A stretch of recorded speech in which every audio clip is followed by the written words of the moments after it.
What's up, guys, and welcome back to the channel, and we're here with the quick picks for UFC Fight Night Vegas 97, Burns versus Brady. Actually, a pretty good Apex card. Now, we've had some fights fall through. Kelvin Cater was meant to be on this card against Kyle Nelson. Instead, we've got Steve Garcia stepping in. We were meant to have Alessandro Costa versus Matt Schnell. Instead, just on short notice, announced today, Cody Duran will be stepping in to take that fight. So yeah, a couple short notice replacements. Not bad replacements, but the card is pretty solid overall. We got fun names, Trevor Peak on there. Got Ryan Spann on there, who's retarded. You know, we've got some good fighters on this card, and it should be a fun watch. I'll be live for the entire thing, so tune in on my channel for the Fight Companion, which we always have a good laugh in. And then, yeah, let's get into the picks. Nathan Fletch versus Jantas Ramaska. I'm going to pick Jantas Ramaska because he looks like less of a victim, in my opinion, than Nathan Fletcher. That is going to be my logic for this one. I have not watched tape of either of these two. These two were apparently both on the recent season of Tough, and apparently neither of them, I think both of them lost. I think they had like an injury. Both of them got injured or something like that and couldn't fight or some shit. I don't know what happened, or maybe they just lost. But they're both off Tough, because that's how, you know how Tough means fuck all at this point. Because back in the day, it used to be like, oh, the winner of Tough gets the contract, and if you don't, then bad luck. You got to come back for another season. No, now you can just be on Tough and then come in as a short notice guy. So that's what we've seen. But these two fighters, apparently I think Nathan Fletcher's a bit more of a grappler. I think he's going to be a bit smaller in this fight. I don't know, I guess Ramaska used a bit of the size advantage, bit longer on the feet, I assume, bit better striker. I don't know, I'm waffling here, I don't know, and this is a guess. I'll pick the underdog because he looks like less of a victim. Anyway, let's move on to the next fight. Andrade Petroski versus Dylan Buka. Now, Dylan Buka is just not very good. He was not able to out-wrestle Cesar Almeida, who is literally a kickboxer with like no MMA experience. So that's not a great look. And Petroski, although he did get KO'd by Jacob Malkoun's hip, he is very good at just wet blanketing people and spamming takedowns, hence what he did to Josh Fremd, hence what he did to like Gerald Mearshart, hence what he did to like I think Wellington Turman. Andre Petroski is very good at just wrestling you and holding you there and doing no damage. And so even if he does no damage, Budka's not going to do damage either because he looks terrible on the feet. So yeah, I'm going to go with the safe pick of Andre Petroski here. But let's move on to the next fight. Vanessa Demopulos versus Jacqueline Amarim. Amarim is a big favourite, and now this is a similar sort of storyline with all of Vanessa Demopulos' fights. She comes in as about a 2-1 underdog, and then she loses clearly at least 2 rounds to 1, if not 3-0, and then gets a dodgy split decision. Now, could I just pick her based off zero logic, but just like, yeah, maybe the judges will give it to her? I could do that, but then I'll look retarded when she actually loses the decision which she should have lost. So I'm going to pick Amarim, who is the much better grappler here. I think a bit more physical. Demopulos, apart from like jumping in commentators' arms at the end of a split decision win, really doesn't have much going for her. They just show her on promos and stuff, and the fact that she used to be a stripper, and that's apparently all she's got in her life that's interesting. And she's mid as well. So yeah, I'll pick Jacqueline Amarim. But anyway, let's move on to the next fight. Gabriel Santos versus Yair. Now, I don't know much about Yair, but I know something about Gabriel Santos, which is that I thought he beat Lerone Murphy 2 rounds to 1, and I scored that fight for him. So it's very interesting there. I'm going to be picking Gabriel Santos because Yair, the Road to UFC guy, I don't really trust Road to UFC as like a viable path to the UFC. It's not like Contender Series or even Tough at this point. I do think is a bit more credible than Road to the UFC, because Road to the UFC is just Asians, and even though there are some very good Asian fighters, there's also some Anshul Jubilee types, and if you've got Anshul Jubilee winning the Road to UFC lightweight finale, not even like flyweight, like a less stacked division, if Anshul Jubilee is the best fucking fighter in Asia on the road to UFC, then I don't trust that as a pathway from getting into the UFC. So yeah, I'm gonna pick the non-can-fed Eastern promotion fucking guy in Yair, and I'm gonna be taking Gabriel Santos to win this fight. I reckon he'll get it done. Maybe by TKO, but probably a decision. He was looking good against Onama, got caught. I thought he beat Lerone Murphy. So yeah, I think Lerone Murphy's very good, and I think Gabriel Santos is pretty solid as well, and just got a bit unlucky with that Onama fight. But let's move on to the next fight. Felipe Lima versus Andre Lima versus Felipe dos Santos.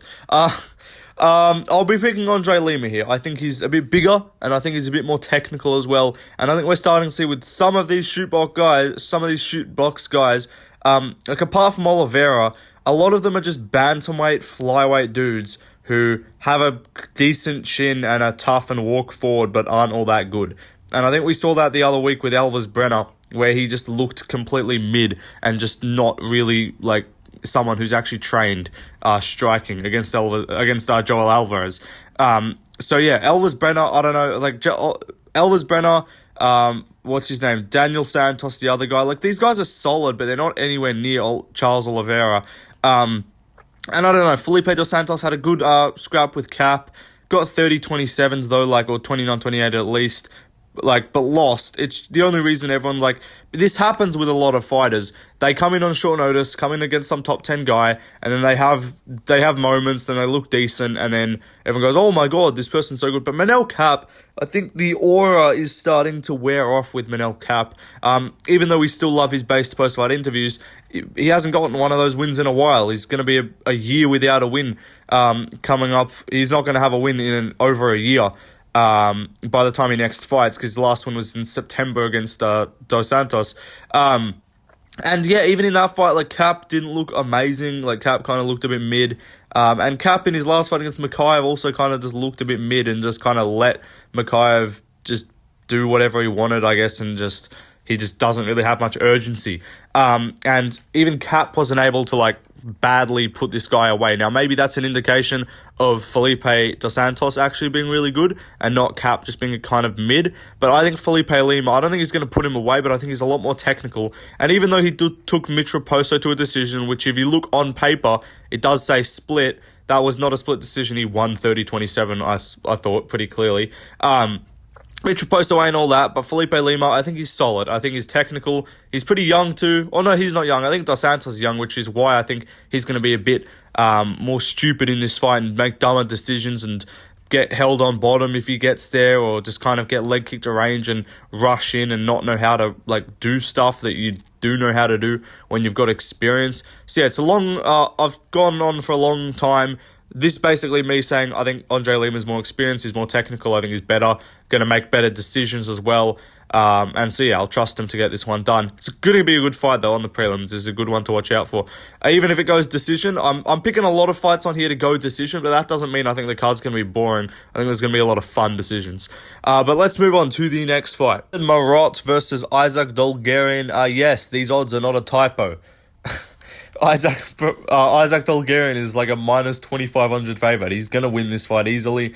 I thought he got robbed against C-Rod in his last fight. He ragdolled him the whole time and got kneed once in the face, not even wobbled him. And they gave that fight to C-Rod for some reason. But his wrestling's very good, and in the first round, this dude looks like a fucking potential champion in the grappling. Now, maybe he's tidied some things up, because I think he was undefeated before that C-Rod fight, and then he kind of gassed a bit. 10-8'd him in the first, close second round, got 10-8'd in the third. But I think he's probably come back, and I think he's going to look a bit better here.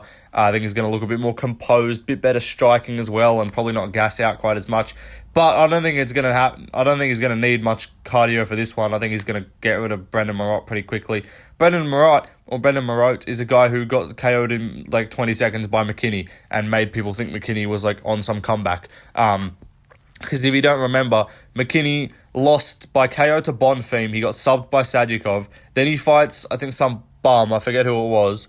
The guy that beat Jubilee. Mike Breeden. He KO'd Mike Breeden in a minute, and then they gave him another can a month later. Or maybe this was before the Mike Breeden fight. But they gave him a can in Brendan Morat, smoked him, and everyone's like, oh, McKinney's so back, guys. It's no, he's just really good at KOing cans. And Brendan Morat is a can. So yeah, Dolgarian seems pretty good at crushing cans too. And I think he can do it a bit better than McKinney and just get this guy out of there, take him down easily, beat him up, finish him. Let's move on though to the next fight. Ryan Spann versus Ovince Preux. I don't know why I'm saying that like he's French. But anyway, I'll pick Ryan Spann. OSP sucks, he's washed, he's old, he's terrible. Ryan Spann is not old. Ryan Spann sucks and he's terrible and he's kind of washed, but he's not quite as old as OSP, and he's not quite as washed, and he's not quite as shit. Look, he's probably more retarded, to be honest. Like, Ryan Spann is an incredibly dumb individual. I'm very proud of myself picking Bogdan Gushkov to beat him, though, because everyone was like, why is Bogdan getting a top 15 guy? He's going to get smoked again, bro. He's not even good. And I picked Bogdan by TKO, and I got it, and I was very happy with that. But I think Ryan Spann is going to win because OSP sucks, and unless you're as shit as Kennedy and Jachukwu, then you should beat OSP, who's 42. And even though he went to a decision with John Jones, that's just John Jones. He's the GOAT, guys. Like, no one else takes OSP to a decision like John Jones, guys. No one. Guys, when I tell you about John, nobody takes OSP to a boring decision like John Jones. So yeah, that's why Jones is the GOAT. Obviously, no one else takes OSP to a decision because they all fucking finish him because he sucks. Anyway, let's move on to the next fight. Mate, who the fuck is this guy? Rong versus Chris Padilla. Yeah, fucking base level settings, UFC 5, fucking custom character matchmaking fight, bro. The fuck is this? I don't know, Rong Zhu, I'll pick him to win. Chris Padilla, he beat Lontop, but Lontop kind of sucks. And yeah, am I gonna lie and be like, I have no clue who Rong Zhu is, I'm just picking him because he's a favorite and his record looks solid? Yeah, I'd be lying if I said that's not the reason. So yeah, Rong Zhu, obviously I did a lot of tape study for this card. I didn't at all. I've just recorded this before I go to work. I got back from school and I'm just recording this before I go to work. I've done no tape for this at all. But yeah, I'll pick Rong Zhu by TKO.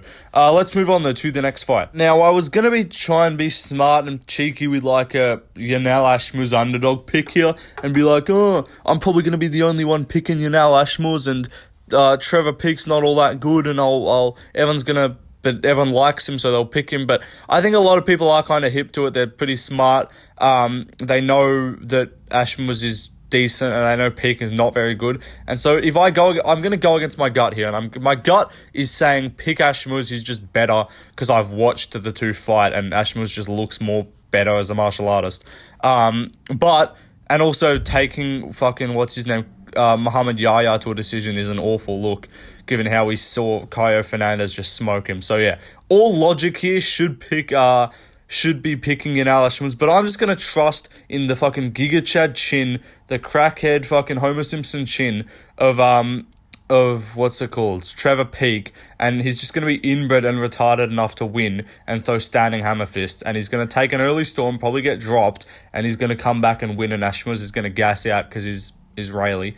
That's not the reason. No, but he's going to gas out because he's going to throw a bunch of big shots. I think Ashmuz might be a Jew. I think he might be a Muslim, sorry. He might be an Israeli Muslim, so that joke might even not be applicable. But regardless, he's going to blow up. Okay, I'll just stop. No. I'll pick Trevor Peak, though. I reckon Ashmuz is going to get a bit tired.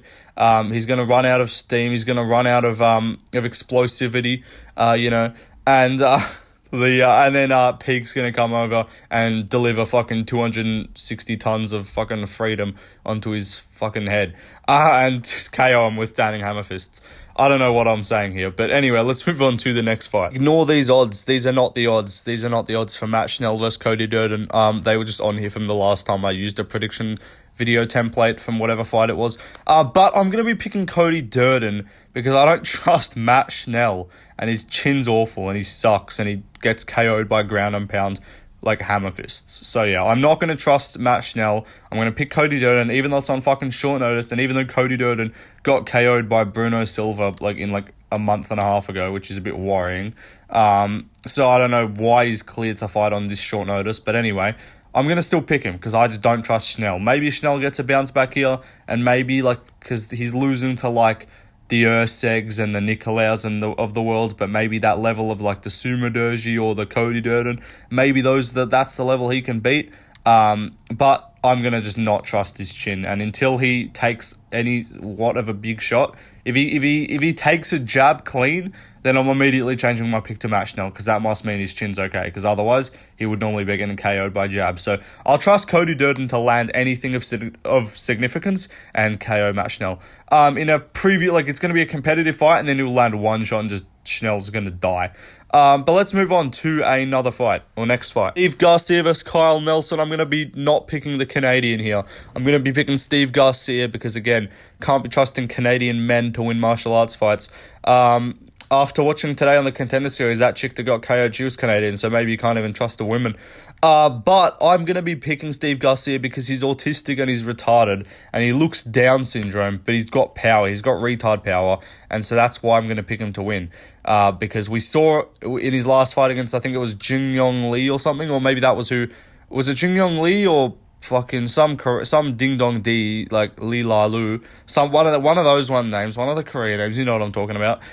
He beat one of them, and he looked solid, and he just goes out there and smokes him. Before that, I think he beat Melk Costa, the Polka Dot Man. Before that, he beat Charlie Nutty and Becca, I think, another Asian guy. So maybe we got a racially motivated fighter here. So maybe he's not going to be able to beat the white guy here. He needs to beat minorities, like, people with, patchy skin, or people that are Asian. I don't know. I'm just trying to find a way to, make this prediction interesting. I'm picking Garcia, though. He's a pretty easy pick to make. Should win by TKO. Kyle Nelson ain't all that. He actually has looked solid in his recent fights, to be fair.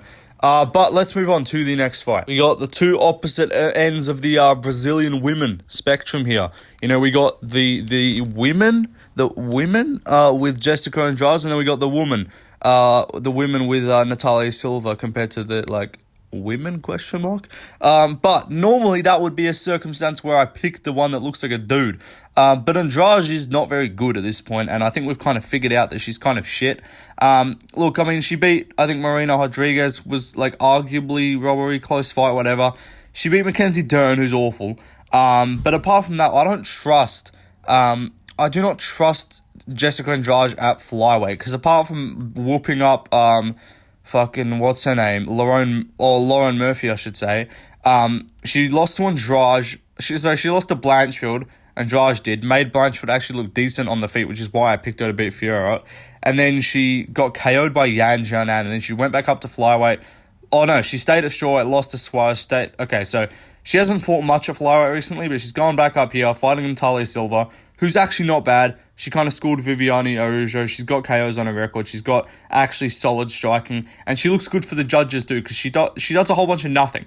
And you might be like, why would you pick someone who does a whole bunch of nothing? Because a whole bunch of nothing, when your opponent runs in looking like a fucking budget Mike Tyson Brazilian lesbian woman, is good. Because Andrade is going to be running around throwing looping hooks like a spastic, and then Natalia Silva's going to be on the outside feinting, and the judge is going to have an aneurysm and give her the fight 30-27 based on feints. So that's what's going to happen.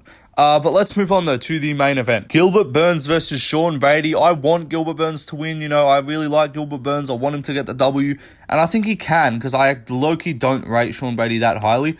But this is another one of the vibes picks where I'm just like, this is what I'm doing, because Corey Sandhagen against Umar Nurmagomedov. I wanted Corey to win, and I was like, he definitely can win, right? And he's a pretty decent underdog, so I'm like, alright, fuck it, I'll pick Corey.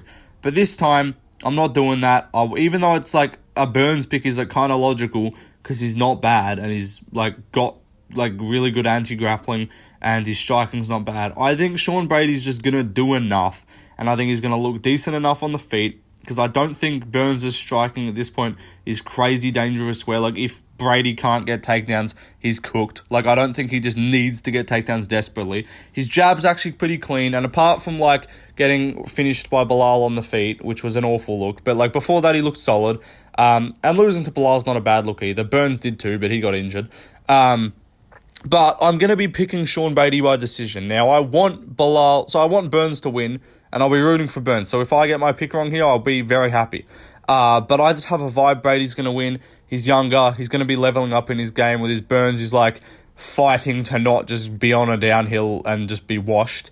After that Jack fight, it wouldn't surprise me if he came back and Brady fucking KOs him with a jab.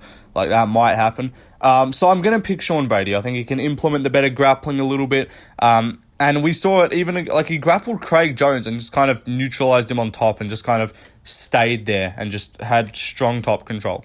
And I think you can kind of do that here. And we're starting to see these heavy wrestler versus jiu-jitsu guy matchups on the grappling side of things, like Arman and Charles or Charles and Islam.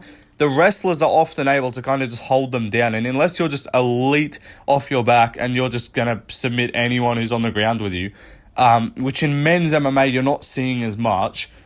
Kron Gracie, buddy, you're not a top-level fighter. You can't just try and go for leg submissions and be on the ground and shit and expect to win. It doesn't work in men's MMA. And so, yeah, I don't think Burns is going to be able to, like, sub Brady or some shit like that. I don't think off his back. Like, I don't think Brady's going to put himself in danger. He's got pretty solid grappling. He's got good submissions of his own, got good control, got decent striking, not much power, but Burns doesn't have the cleanest striking. So even though Burns has some power and he did land some decent shots on Jack Della Maddalena, I don't know, I just don't think he's going to affect Brady that much. So I'm going to pick Sean Brady in a close decision. Maybe wins like the first 3, loses the last 2. I don't know. We haven't seen Burns really go long in fights heaps often. Like, has Burns, am I retarded, or has Burns not fought like 4 and 5? Like, he was booked for 5 against Usman, but he didn't fight 5. Like, has Gilbert Burns gone to a 5th round? I don't know if he has. But yeah, neither Sean Brady, obviously. But yeah, I think I'll pick Sean Brady. I want him to lose, but I think he's going to get it done. But yeah, that's the video done, guys. Those are the picks on screen to recap. If anything changes, I always post my picks on my community page the day before anyway, so yeah. But hope you guys enjoyed the video. Let me know who you guys are picking in the comments. What other videos do you guys want to see? Let me know, and I'll make those video ideas happen. But yeah, peace out, guys. See you in the next one.